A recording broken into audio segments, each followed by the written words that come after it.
عمران خان ایک اور you turn کے لیے تیار۔ چیئرمین پی ٹی آئی کے لیے اپنی باتوں سے پھر جانا کسی لیڈر کی خوبی ہوتا ہے اور اس لیے وہ جب چاہتے ہیں اپنے پرانے موقف سے بدل جاتے ہیں، اور اب عمران خان کا کہنا ہے کبھی وہ یہ نہیں کہہ سکتے کہ وہ الیکشن کو تسلیم کریں گے یا نہیں۔ عمران خان کے ناقدین کا پہلے ہی خدشات کا اظہار کرتے ہیں کہ عمران خان صرف انہی الیکشن کے نتائج مانیں گے جن میں انہیں کامیابی ہوئی، دوسری صورت میں وہ کسی نہ کسی بہانے دوبارہ سڑکوں پر ہوں گے۔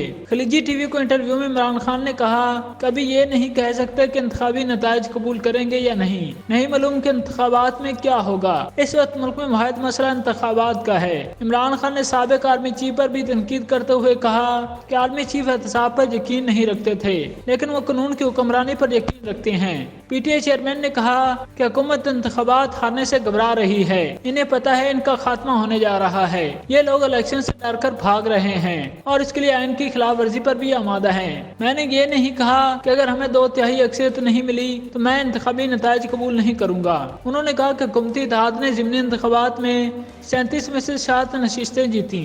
حکومتی اتحاد کو اسٹیبلشمنٹ اور الیکشن کمیشن کی حمایت بھی حاصل تھی۔ گزشتہ ضمنی انتخابات کے نتائج سے رائے عامہ واضح ہے، پی ٹی آئی انتخابات میں کلین سویپ کرنے جا رہی ہے، اس لیے حکومت انتخابات سے خوف زدہ ہے۔ عمران خان نے کہا کہ الیکشن کمیشن مکمل طور پر حکومت کے کنٹرول میں ہے۔ الیکشن کمیشن کا اکتوبر میں انتخابات کا اعلان آئین کی خلاف ورزی تھا۔